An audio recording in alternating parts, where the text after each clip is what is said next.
நம்ம பக்கத்து மாநிலமான புதுச்சேரிக்கு ஒரு பெரிய அளவிலான ஆபத்து வந்திருக்கு. கல்வியில் ஏற்படுத்தி இருக்கக்கூடிய மாற்றம் அப்படிங்கிறது ஒட்டுமொத்த இந்தியாவையுமே கலங்கடிக்கக்கூடிய வகையிலான ஒரு செய்தி. இதை பற்றி நம்ம ஏன் தெரிஞ்சுக்கணும் அப்படிங்கிற கேள்வி உங்களுக்குள்ளே இருக்கலாம். நாளைக்கு உங்கள் வீட்டு பிள்ளைகளுக்கும் இதே மாதிரியான பிரச்சனைகளை நீங்கள் சந்திக்க வேண்டியது இருக்கும். இதை எதிர்த்து ஒரு பெரிய அளவிலான போராட்டத்துக்கு தமிழ்நாட்டில் ஒரு கட்சி தயாராகிட்டு இருக்காங்க. ஒன்றிய அரசுக்கு எதிராக எதற்காக இந்த போராட்டத்துக்கு திட்டமிட்டுறாங்களா? ஒன்றிய அரசு அப்போது நல்லது செய்யலையா, கெட்டதாக செய்கிறாங்க? இதற்கான கேள்வி நமக்குள்ளே வரணும், வந்தே ஆகணும். அதற்கான பதிலையும் நம்ம தெரிஞ்சுக்கணும். அதற்காக தான் இந்த வீடியோ. டீட்டெயில்டாக பேசுவோமா? வாங்க பார்க்கலாம் உறவுகளே. இது பிரசாத் சிக்னேச்சர். உங்களுடைய தொழில் சம்பந்தமான விளம்பரங்களை நமது சேனலில் ஒளிபரப்ப உங்களுக்கான அருமையான வாய்ப்பு. Prasad signature media broadcasting private limited. நீங்க நியூஸ் ரீடரா மாறணுமா, கண்டென்ட் கிரியேட்டரா உருவாகணுமா, சேட்டலைட் சேனல்ல ரிப்போர்ட்டரா வேலை பார்க்கணுமா, டாக்குமெண்ட்ரி மேக்கிங்ல இருந்து ஜேர்னலிசம் பற்றிய முழுமையான பயிற்சி பெற உங்களுக்கான அருமையான வாய்ப்பு. எங்களை தேடி வாங்க. ஆன்லைன் மற்றும் நேரடி பயிற்சி வகுப்புகளும் சர்டிபிகேட் கோர்ஸாவே கத்துத்தரும். மீடியா துறையில் 10 ஆண்டுகளுக்கு மேல அனுபவம் உள்ளவர்கள் பயிற்சி கொடுப்பார்கள். வாய்ஸ் ஓவர் தொடங்கி வாய்ஸ்லெஸ் பீப்புளுக்காக உங்களை சிறந்த ஜேர்னலிஸ்டா உருவாக்க வேண்டியது எங்களோட பொறுப்பு. ஸ்கூல்ஸ் அண்ட் காலேஜஸ்ல ஜூனியர் ஜேர்னலிஸ்ட்ங்கிற பேர்ல ஒர்க் ஷாப்பும் கண்டக்ட் பண்ணி கொடுக்கிறோம். மோட்டிவேஷனல் ஸ்பீக்கரா கடந்த 15 ஆண்டுகளா கல்வி நிறுவனங்களுக்கு நிகழ்ச்சிகளும் நடத்தி தரோம்.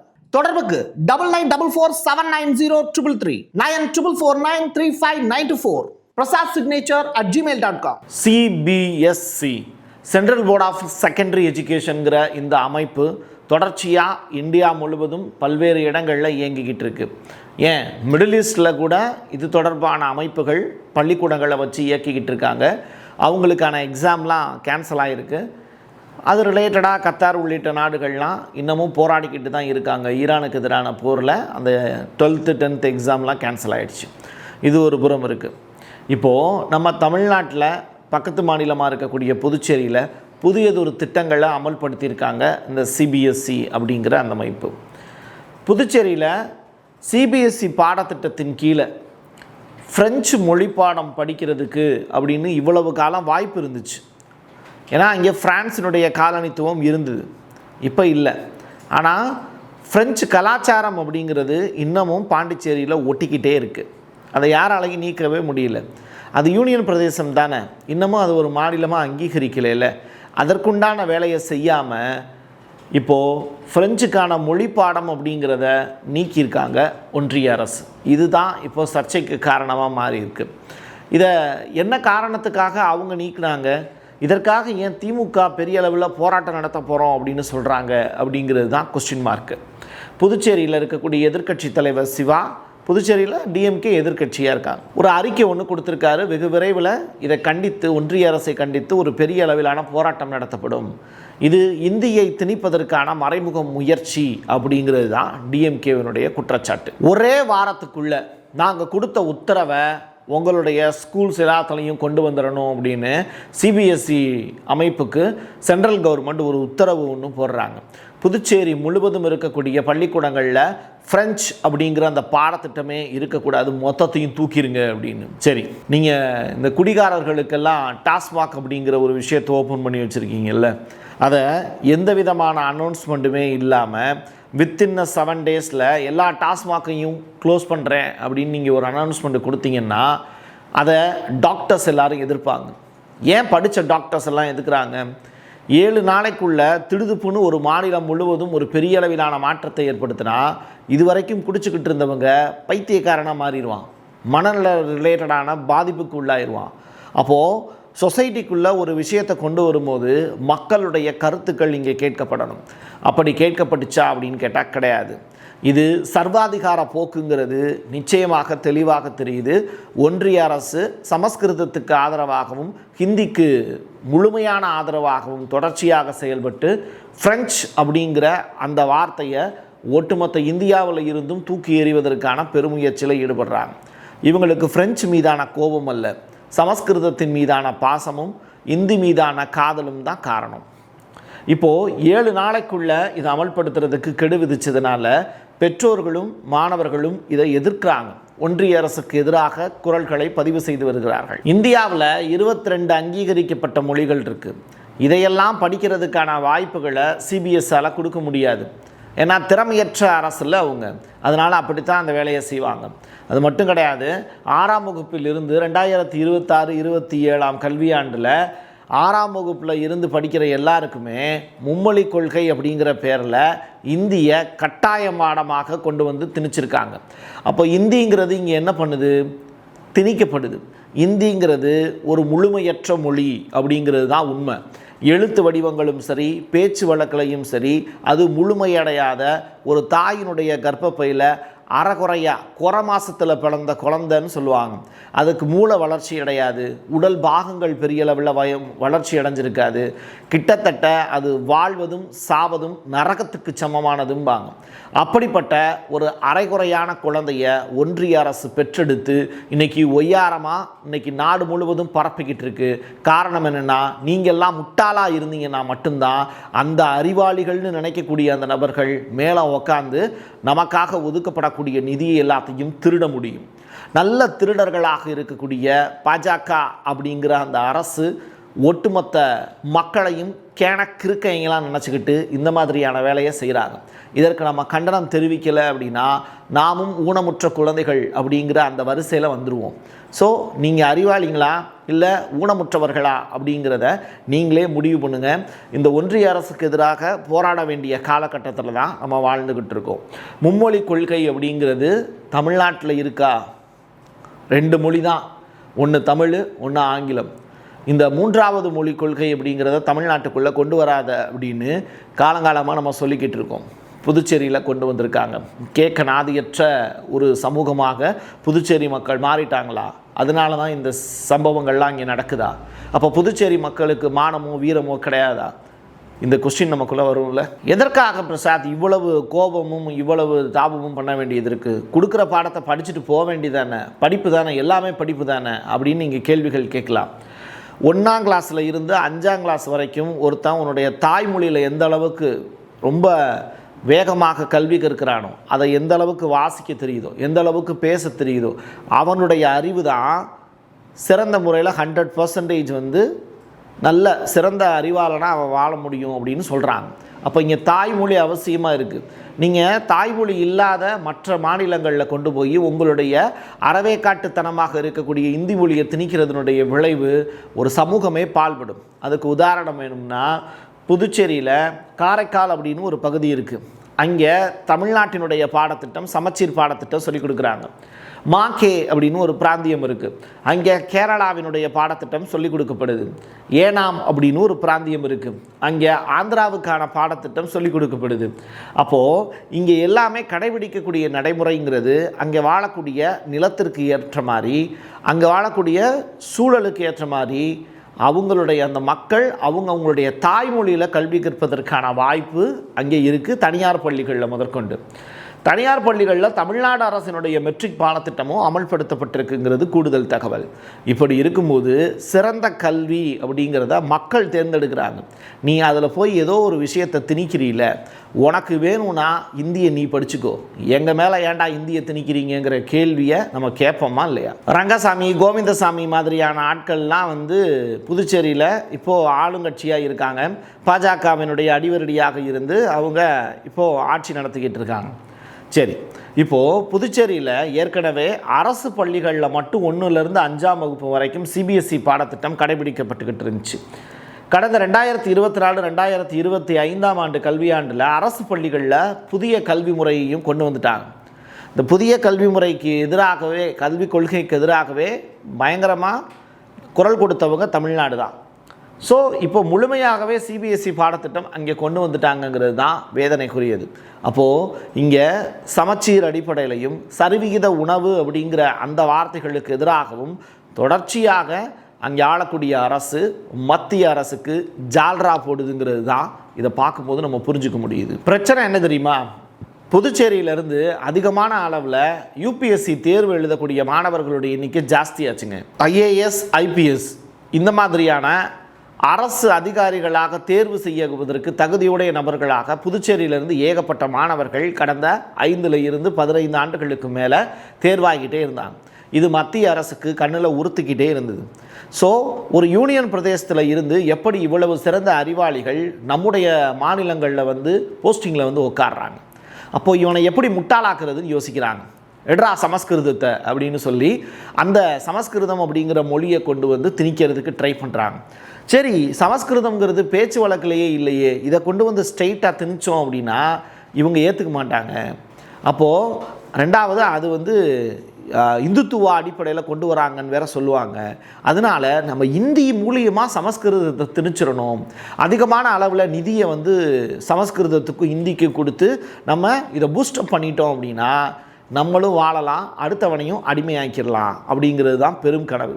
அந்த வகையில் புதுச்சேரியில் இருக்கக்கூடிய தனியார் பள்ளிகளில் இதுக்கு முன்னாடி இருந்த நடைமுறை எப்படி தெரியுமா? சிபிஎஸ்சி பாடத்திட்டத்தில் இருமொழி கொள்கை தான் கடைப்பிடிச்சாங்க. எப்படி தமிழ்நாட்டில் இருக்கிற மாதிரி. அரசு பள்ளிகளில் தமிழ், ஆங்கிலம், கூடுதலாக வந்து பார்த்திங்கன்னா ஃப்ரெஞ்சு, இதில் ஏதாவது 2 மொழியில் எதனாலும் நீங்கள் சூஸ் பண்ணிக்கலாம். இப்படிப்பட்ட வாய்ப்பு சிபிஎஸ்சி பள்ளிகளில் இருந்துச்சு. இப்போது அது அடியோடு மாற்றப்படுது. அப்போ என்னாகும்? தமிழ் காணாமல் போயிடும், ரைட்டா? இங்கிலீஷு உயிரோடு இருக்கிற மாதிரி இருக்கும், அதையும் சாகடிச்சிடுவாங்க. இங்கே சொல்லிக் கொடுக்கப்படுறது என்ன? ஃப்ரெஞ்சை தூக்கிட்டு இந்தியையும் சமஸ்கிருதத்தையும் உள்ளே திணிச்சிடுவாங்க. மக்களை முட்டாளாக மாற்றிடுவாங்க. இந்த ஒன்றுக்கும் உப்புச்சுப்புக்கு பிரயோஜனம் இல்லாத இந்த சமஸ்கிருத மொழியையும் இந்தி மொழியையும் திணிக்கிறது மட்டும்தான் ஒன்றிய அரசினுடைய சாதனையாக இருக்குதே தவிர மற்றபடி எதுவுமே அவங்க சாதிச்சதா வரலாறே கிடையாது. இன்னும் சில டிபார்ட்மெண்ட்லலாம் சாதிச்சிருக்காங்க. ஏன் கர்நாடகாவில் சட்டப்பேரவையிலேயே உட்காந்து ப்ளூ ஃபிலிம் பார்த்த நபர்கள்லாம் அதிகமான அளவில் எம்எல்ஏக்கள் கர்நாடக மாநிலத்தில் இருக்காங்க. இப்படி பாஜக அரசு அப்படிங்கிறது அந்த கட்சியினுடைய பேரே வந்து பார்த்திங்கன்னா எலெக்ஷன் டைமில் நிறையா எதிர்க்கட்சிகள் சொல்லியிருக்கக்கூடிய விஷயம் பாலியல் சல்சா கட்சி அப்படிம்பாங்க. அதுக்கு தான் அவங்க தகுதியுடைய நபர்களாக இருக்காங்களே தவிர மக்களுக்கான அரசாக அவங்க இல்லைங்கிறது எதிர்க்கட்சிகள் வைக்கக்கூடிய விமர்சனத்தில் இருந்து நம்மளால் புரிஞ்சிக்கக்கூடிய சிறிய உண்மையாக இருக்குது. ஒரு இடத்துல நல்லது இருக்குது அப்படின்னா நம்ம தான் அதை தேடி தேடி கண்டுபிடிக்க வேண்டிய தேவை இருக்குது. இவங்களுக்கெல்லாம் இருக்கக்கூடிய கோபம் என்ன அப்படின்னா, ஜவஹர்லால் நேரு அவர்கள் இந்த பிரெஞ்சு காலனித்துவத்தை புகழ்ந்தார் அப்படின்னு அவர் மேலே குற்றம் சுமத்துவாங்க. ஆனால் அவர் எந்த காலத்தில் அதை செஞ்சார் அப்படிங்கிறத பற்றி யாரும் யோசிக்க மாட்டாங்க. அவர் சொல்லியிருக்காரு, பிரெஞ்சு கலாச்சாரத்தினுடைய ஜன்னல் தான் இந்த புதுச்சேரி அப்படிங்கிற மாநிலம் அப்படின்னு அதை வரையறுத்திருக்காரு. அது மட்டும் இல்லை, இந்தியாவினுடைய குட்டி பிரான்ஸ் எது அப்படின்னா இந்த புதுச்சேரின்னு சொல்லியிருக்காரு. 1954 வரைக்கும் பிரெஞ்சினுடைய ஆட்சியின் கீழ் தான் புதுச்சேரி இருந்துச்சு. இன்னமும் அங்கே தமிழர் கலாச்சாரமும் பிரெஞ்சு கலாச்சாரமும் அப்படியே அடிக்கோடிட்டு இருக்கும். அங்கே இருக்கக்கூடிய தெருக்களில் இருந்து, கட்டடக்கலைகளில் இருந்து, தூய்மையாக அமைக்கப்பட்டு இருக்கக்கூடிய தெருக்கள் வரைக்கும் ஒரே நேர்கோட்டில் இருக்கும். ஒரு இடத்துல குப்பை கொட்டினோன்னா கரெக்டாக அது வந்து எங்கே போகும்னா காற்றடிக்கிற வேகத்துக்கு குப்பை தொட்டியில் போய் விழுகிற மாதிரி குப்பைகளை வச்சுருப்பாங்க. நீங்கள் புதுச்சேரி, பாண்டிச்சேரி அப்படின்னு எடுத்துக்கிட்டாலே அங்கேருந்து வந்து ஒரு 4.5 லிட்டருக்கு போலீஸ்ட்டை மாட்டாமல் சரக்கு பாட்டிலை எடுத்துகிட்டு வரலாம் அப்படிங்கிறது மட்டும்தான் இன்றைக்கி இருக்கக்கூடிய இளைஞர்களுக்கு தெரியுமே தவிர அங்கே இருக்கக்கூடிய கல்ச்சர் என்ன, அவங்க விட்டுட்டு போன மிச்ச எச்சம் என்ன அப்படிங்கிறத பற்றி யாருக்கும் பெரிய அளவில் தெரியாது. அது தெரியாமலேயே பார்த்துக்கிறதுக்கு தான் அங்கே வந்து குடிகாரர்கள் தான் அதிகமாக போவாங்க அப்படிங்கிற ஒரு மறைமுக சித்தாந்தத்தை அங்கே புகுத்துறாங்க. இதெல்லாம் உங்களுக்குள்ள வேற சில விஷயங்களை புகுத்துறதுக்காகவும் ஒரு வரலாற்றை மறைக்கிறதுக்காகவும் இந்த அரசாங்கம் கொடுக்கக்கூடிய ஒரு லஞ்சம் மாதிரி, தகவலையே இங்கே லஞ்சமாக தான் கொடுக்குறாங்க. ஸோ இந்த விஷயங்களையும் நீங்கள் தெரிஞ்சுக்கிட்டீங்கன்னா மட்டும்தான் இந்த அரசு ஏன் புதுச்சேரியை இப்போ வஞ்சிக்குதுங்கிறது உங்களால் புரிஞ்சுக்க முடியும். நம்ம ஊரில் இருக்கக்கூடிய உயர்நீதிமன்றங்களில் போய் உங்களுக்கு ஏதாவது ஒரு வழக்கு இருக்குது, உங்கள் தெரிஞ்சவங்களோ சொந்தக்காரவங்களோ நண்பர்களோ ஏதோ வழக்கில் மாட்டிக்கிட்டாங்கன்னு சொல்லி உயர்நீதிமன்றத்தில் அவங்களுக்காக வாதாடக்கூடிய வழக்கறிஞர்களும் நீதிபதிகளும் என்ன தீர்ப்பு சொல்ல போகிறாங்கன்னு சென்னை ஹைகோர்ட் மாதிரியான ஏரியாக்களில் போய் நின்று பார்க்குறீங்க அப்படின்னா உங்களுக்கு அவங்க பேசக்கூடிய மொழிங்கிறது புரியாது. இப்போது நீங்கள் தாய்மொழி மட்டும்தான் உங்களுக்கு தமிழ் மட்டும்தான் தெரியுதுன்னு வச்சுக்கோங்களேன், அங்கே இங்கிலீஷ் மட்டும்தான் பேசுவாங்க, ஹிந்தி பேச மாட்டாங்க, சமஸ்கிருதம் பேச மாட்டாங்க. ஆனால் என்ன பேசுவாங்க? இங்கிலீஷ் மட்டும் பேசுவாங்க. அப்போது பாதிக்கப்பட்டவன் தான் நினைக்கக்கூடிய அந்த குற்றச்சாட்டுக்கு எதிராக சில கருத்துக்களை அவனே சொல்லணும்னு நினச்சான்னா கூட அந்த இடத்துல அவனுக்கு ஆங்கிலம் தெரியாது அப்படின்னா அவனால் அந்த இடத்துல பேசவே முடியாது. அவனுடைய லாயர்கிட்ட சொல்லி அதற்கு பிறகு தான் ஜட்ஜுக்கு வந்து அதை சொல்ல முடியும்.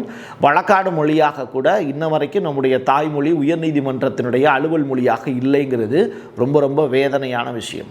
இங்கே தாய்மொழிக்கு தரப்படக்கூடிய மரியாதைங்கிறது குறைஞ்சிக்கிட்டே இருக்குங்கிறதையும் உங்களுக்கு புரிய வேண்டிய காலகட்டத்தில் வந்திருக்கோம். நம்ம புதுவை, காரைக்கால், மாகே, ஏனாம் இந்த 4 பிராந்தியங்களை எடுத்துக்கிட்டிங்கன்னா யூனியன் பிரதேசமாக இருக்கக்கூடிய புதுச்சேரியில் தமிழ், ஆங்கிலம், மலையாளம், தெலுங்கு, ஃப்ரெஞ்சு இந்த 5 மொழிகளுமே அலுவல் மொழியாக இருக்குது. நல்லா புரிஞ்சுக்கோங்க, அலுவலக மொழியாக இது எல்லாமே இருக்குது. புதுவேளை சாதாரணமாக பேசும்போது தமிழோடு ஃப்ரெஞ்சு வார்த்தைகளை கலந்து பேசக்கூடிய மக்கள் தான் அங்கே ஜாஸ்தி. அப்போது இங்கே தமிழும் ஃப்ரெஞ்சும் அங்கே இருக்கிறது இங்கே இருக்கக்கூடிய அரசாங்கத்துக்கு பிடிக்கல. எப்பயுமே தமிழனா பிடிக்கவே பிடிக்காது ஒன்றிய அரசுக்கு. அந்த அளவில் இலங்கையில் இருக்கக்கூடிய மீனவர்கள் இங்கே இருக்கக்கூடிய ராமேஸ்வர மீனவர்களை அட்டாக் பண்ணாங்கன்னா தமிழக மீனவர்கள்னு சொல்லுவாங்களே தவிர இந்திய மீனவர்கள் யாரும் சொல்கிறது கிடையாது. இதுதான் இங்கே இருக்கக்கூடிய பாகுபாடு. தமிழ்நாடு அப்படிங்கிறது இங்கே ஒரு பிரிக்கப்பட்ட அந்நியப்பட்ட ஒரு மாநிலமாகவே தான் பார்க்கப்படுது. அதுதான் யதார்த்தமான உண்மை. அந்த அளவிற்கு பிரெஞ்சு மொழியினுடைய தாக்கம் அப்படிங்கிறது மக்கள் மத்தியில் கலந்துருக்கக்கூடிய யதார்த்தமான விஷயம். அதை அடியோடு மாற்றி காட்டணும் அப்படின்னு இன்றைக்கி இருக்கக்கூடிய ஒன்றிய அரசு எடுத்திருக்கக்கூடிய முயற்சிக்கு அங்கே இருக்கக்கூடிய ஆளுங்கட்சியும் ஆதரவாக இருக்குங்கிறது தான் வேதனையான விஷயம். சரி, இதனால் மாணவர்கள் எப்படியோ தத்தி முத்தி படித்து வந்துடுவாங்க அப்படின்னா அவங்களுக்கு சொல்லிக் கொடுக்கக்கூடிய ஆசிரியர்கள் இருக்காங்கல்ல, அவங்களுக்கான பணி வாய்ப்பு அப்படிங்கிறதும் இங்கே மறுக்கப்படுது. இன்னமும் நீங்கள் நவோதயா பள்ளிகள்லையும் இல்லை கேந்திரிய வித்யாலயா மாதிரியான பள்ளிகள்லையும் ஒரு தமிழனாக இருக்கீங்க, இல்லை தமிழ் பேச தெரிந்தவர்களாக இருக்கீங்க, இல்லை தமிழ் பாடங்கள் வந்து அங்கே கற்றுத்தரப்படுதா அப்படின்னு கேட்டால் அது எல்லாத்தையும் தூக்கிட்டாங்க. ஸோ இங்கே தமிழ் இருக்கக்கூடாதுங்கிறதுக்காகவே இங்கே கல்வி முறையில் புதுசாக நவோதயா, சிபிஎஸ்சி, அதற்கு பிறகு வந்து பார்த்திங்கன்னா கேவி ஸ்கூலில் படிக்கிறாங்க அப்படின்னு. அது போய் பார்த்தீங்கன்னா ஒரு மண் இருக்காது. முட்டாப்பயிலுக்கு தான் இங்கே ஃபுல் அண்ட் ஃபுல் வந்து பார்த்திங்கன்னா ஆசிரியர்களாகவே இருப்பாங்க அப்படின்னு நான் சொல்லலை. படிச்சுக்கிட்டு இருக்கக்கூடிய எத்தனையோ மாணவர்கள் பேட்டிகளாகவும் கொடுத்துருக்காங்க. அவங்கள்ட்ட போய் நீங்கள் நேரடியாக போய் கருத்துக்களை கேட்டிங்கனாலும் தெரியும். ஆமாம், எங்கள் வாத்தியார் ஒரு முட்டாள் தான் அப்படிங்கிறத ஹிந்தியிலேயே அவன் சொல்லுவான். ரைட்டா? அந்த அளவுக்கு தான் அங்கே இருக்கக்கூடிய கல்வி முறைகளே இருக்குது. இப்போது ஆசிரியர்களும் வேலை இழப்பு எப்படி ஏற்படுது, கல்லூரிகளில் பாதிப்பு அப்படிங்கிற விஷயம். சிபிஎஸ்சி பள்ளிகளில் பிரெஞ்சு மொழி நீக்கப்படுவதனால மாணவர்களுக்கு அதை பயிற்று வச்சு வந்தாங்கல்ல, அந்த ஆசிரியர்களுக்கான பணி வாய்ப்பு அப்படிங்கிறது மறுக்கப்படும். அவங்களுடைய வேலை வாய்ப்பு அப்படிங்கிறது பறிக்கப்படும். இவங்களுக்கு திடுதுப்புன்னு வேலை வாய்ப்பை கட் பண்ணக்கூடிய அதிகாரத்தை ஒன்றிய அரசுக்கு எவன்டா கொடுத்தது அப்படிங்கிற கேள்வியை அந்த ஆசிரியர்கள் கேட்பாங்களா மாட்டாங்களா? அப்போ இம்புட்டு நாள் நாங்கள் வேலை பார்த்துருக்கோமே, அப்போ நாங்கள் என்ன முட்டாளா அப்படிங்கிற கேள்வி இருக்குல்ல. சரி, எங்களுடைய பணி வாய்ப்பெல்லாம் போகும் அப்படிங்கிறது கூட தெரியாத அளவுக்கு நீ ஒரு உத்தரவு போடுறியே, அப்போ நீ வந்து எப்படி சொல்கிறது, கூமுட்டையா அப்படிங்கிற கேள்வியை அமித்ஷாவை பார்த்து கேட்டாங்கன்னா, மோடியை பார்த்து கேட்டாங்கன்னா அவங்கெல்லாம் எந்த சவத்தில் போய் முட்டுவாங்க? பாவம்ல அவங்க. அப்போ அந்தளவுக்கு கஷ்டமான ஒரு சுச்சுவேஷனை எதுக்கு அவங்க உருவாக்கணும் அப்படிங்கிறதையும் ஆசிரியர்கள் கேள்விகளாக கேட்பாங்க. புதுவேளை இப்போ 12ஆம் வகுப்பு வரைக்கும் ஏராளமான மாணவர்கள் ஃப்ரெஞ்சு படிச்சுட்டு கல்லூரிகளில் பிஏ ஃப்ரெஞ்சு தான் படிச்சுக்கிட்டு இருக்காங்க. ஃப்ரெஞ்சு படித்தா கல்லூரிகளில் வேலைவாய்ப்பு இருக்குங்கிற நம்பிக்கை இன்ன வரைக்கும் தமிழ்நாட்டிலையும் இருக்குது. ஃப்ரெஞ்சு படி அப்படின்னு சொல்லக்கூடிய எஜுகேட்டட் பீப்புள்ஸ் இன்னமும் தமிழ்நாட்டில் இருக்காங்க. சான்ஸ்கிரிட் படிக்க வேண்டாம், ஹிந்தி படிக்க வேண்டாம் அப்படின்னு சொல்லக்கூடிய முதிர்ச்சியுள்ள அறிவில் முதிர்ச்சி இருக்கக்கூடிய பெற்றோர்கள் இன்னமும் இருக்காங்க. அப்போ அவங்களுக்கெல்லாம் சவுக்கடி கொடுக்கக்கூடிய வகையில் தொடர்ச்சியாக நம்மளை முட்டாளாக பார்க்கணும் அப்படிங்கிறது தான் இந்த ஒன்றிய அரசினுடைய பலே திட்டம். ஒரு அரசு அதிரடியாக முடிவெடுக்கிறதுனால அவங்கள ரொம்ப பெரிய அளவில் சக்தி வாய்ந்தவங்க அப்படின்னு யாரும் சொல்ல மாட்டாங்க. புரியுதா? காரணம் என்னென்னா, 2 அரசு ஃப்ரெஞ்சு பள்ளிகளுக்கு அங்கே சிக்கல் இருக்குது. அதை பற்றி கூட அறிவு இல்லாமல் புதிதாக ஒரு உத்தரவை போடுவதுங்கிறது படிக்காத அரசியல்வாதிகள் செய்யக்கூடிய ஒரு வேலை தான். ஏன்னா படிக்காதவங்க தான் இங்கே நிறையா பேர் அரசியல்வாதிகளாக இருக்காங்க. ஒரு படித்தவனாவது இங்கே அரசியல்வாதியாக வந்து உட்காந்துருக்கானான்னு கேட்டால் இருக்கிற ஊர் உலகத்தில் இருக்கக்கூடிய திருட, போக்கிரி பைய, இவங்க தான் அரசியல் கட்சியில் போய் உட்காந்துருக்காங்க. முக்கியமாக பொம்பளை பொறுக்கிய தான் நிறையா பேர் அரசியல்வாதிகளாகவே இருக்காங்க. ஒன்றிய அரசில் இருக்கக்கூடிய நீங்கள் லிஸ்ட்டில் எடுத்து பார்த்தீங்கன்னா குற்ற வழக்கில் அதிகமான பேர் சம்மந்தப்பட்டவங்க தான் அரசியல்வாதியாக இப்போ உட்காந்துருக்காங்க. அவங்கக்கிட்ட நீங்கள் நியாயத்தையும் எதிர்பார்க்க முடியாது, படிப்பை பற்றிய விழிப்புணர்வும் இருக்காது. ரைட்டா? அப்படிப்பட்ட இடத்துல எதுக்கு உங்களுக்கு இவ்வளோ தூரம் சொல்கிறோம்னா, கொஞ்சம் நான் சொல்கிறத கவனிங்க. இப்போ புதுச்சேரியில் கல்வே காலேஜ் அப்படிங்கிற அரசு ஃப்ரெஞ்சு உயர்நிலைப் பள்ளி ஒன்று இருக்குது. அதே மாதிரி பான்சியோனா அப்படிங்கிற அரசு பெண்கள் ஃப்ரெஞ்சு உயர்நிலைப் பள்ளி இருக்குது. இந்த 2 பள்ளியுமே மூட போகிறாங்க. ஏன்? அங்கே ஃப்ரெஞ்சு பாடத்திட்டம் மட்டும்தான் இருக்குது. அப்போ அங்கே படிக்கக்கூடிய மாணவர்கள்லாம் அங்கே ஒரு 3ஆம் கிளாஸ் 4ஆம் கிளாஸ் 5ஆம் கிளாஸ் வரைக்கும் படிச்சுட்டு 6ஆம் கிளாஸ் 7ஆம் கிளாஸ் 8ஆம் கிளாஸ் படிக்கக்கூடிய மாணவர்களுடைய வாழ்க்கை, இவங்களுடைய எல்லாருடைய வாழ்க்கையும் நீ பறிக்கிற. அதான் நீ செய்யக்கூடிய வேலை. இந்த பள்ளிகள்லையும் 1ஆம் கிளாஸ்லேருந்து 10ஆம் கிளாஸ் வரைக்கும் மாணவ மாணவிகள் ஃப்ரெஞ்சு மொழியில் தான் படிச்சுட்டு வராங்க. தமிழ்நாடு பாடத்திட்டமும் இருக்குது, சிபிஎஸ்சி பாடத்திட்டமும் அங்கே கடைபிடிக்கப்படலை. முழுக்க எது சொல்லிக் கொடுக்குறாங்க? ஃப்ரெஞ்சு பாடத்திட்டம் தான் சொல்லிக் கொடுக்குறாங்க. அப்போது ஒட்டுமொத்த ஃப்ரெஞ்சையும் தூக்கணுங்கிறது உன்னுடைய ஐடியா. அது நீ எப்போ செய்யணும்? போன வருஷமோ முந்தின வருஷமோ அது தொடர்பான ஆய்வுகள் நடத்தப்படணும். அந்த மாணவர்கள் வேறு சில பள்ளிகளுக்கு தயார்படுத்தணும். ரைட்டா? வேறு சில மொழிகள் படிப்பதற்கான வாய்ப்புகளையும் அவங்களுக்கு உருவாக்கி தரணும். சோதனை அடிப்படையில் சில விஷயங்களை செஞ்சு பார்க்கணும். இவ்வளோ வேலைகள் இருக்குது. இதை எதையுமே செய்யாமல் அதிகாரம் உன் கையில் இருக்குங்கிறதுக்காக இஷ்டத்துக்கு ஆடுவியா அப்படிங்கிற கேள்வியை சிபிஎஸ்சியை பார்த்து கேட்க வேண்டிய தேவை இருக்குது. பிரான்ஸ் நாட்டினுடைய பாடத்திட்டம் இங்கே கடைபிடிக்கப்படுது. இந்த பள்ளி மாணவர்களுக்கான தேர்வு முடிவுகளை கல்வித்துறையும் புதுவையினுடைய பல்கலைக்கழகமும் தான் இணைந்து வெளியிடுது. அப்போ அவங்களுடைய ரைட்ஸும் அந்த இடத்துல பறிபோகுது. மும்மொழி கொள்கையால் இந்த 2 பள்ளிகளில் படிக்கக்கூடிய பிரெஞ்சு மாணவர்களுக்கும் இப்போ சிக்கல் ஏற்பட்டிருக்குங்கிறது தான் யதார்த்தமான உண்மை. 53 இன்ச்சு மார்பளவு இருக்கக்கூடிய மோடி அவர்களே, நீ நெசமாகவே நல்ல ஒரு ஆளாக இருந்தீங்கன்னா, இல்லை சிறந்த முறையில் நீங்களாம் படிச்சிருந்தீங்கன்னா, உங்களுடைய படிப்பையே இங்கே கேள்விக்குள்ளாக்குறாங்க. நீங்கள் பட்டப்படிப்பே முடிக்கலை அப்படின்னு சொல்லிட்டு காங்கிரஸ் ஏகப்பட்ட முறை கிண்டல் அடிச்சிருக்காங்க. அதற்கெல்லாம் பதில் சொல்கிறதுக்கு உங்களுக்கு முடியுமா அப்படின்னு கேட்டால் முடியாது. ட்ரம்ப் உங்களை பார்த்து அசிங்கமாக பேசினாங்கன்னா கூட கையையும் வாயையும் பொத்திக்கிட்டு அமைதியாக தான் போயிட்டுருப்பீங்க. ரைட்டா? அப்படிப்பட்டவங்க இந்த அறிவிப்பை தேர்தலுக்கு முன்னாடி வெளியிட வேண்டியதானே? தோற்று போயிடுவோங்கிற பயம் தானே.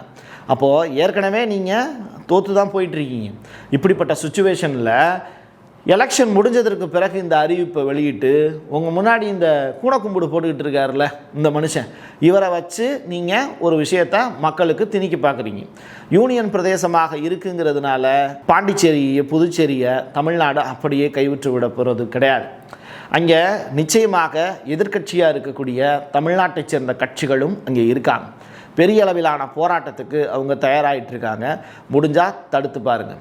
இந்தி தெரியாது, சமஸ்கிருதம் எங்களுக்கு தேவையில்லை, இங்கே இருக்கக்கூடிய கருவறைகளில் இருந்தும் சமஸ்கிருதம் வெகு விரைவில் தூக்கி எறியப்படும் அப்படிங்கிறத தமிழர்களும் சொல்லுவாங்க, மற்ற மொழி பேசக்கூடியவங்களும் கூடிய விரைவில் நிச்சயமாக சொல்லுவாங்க.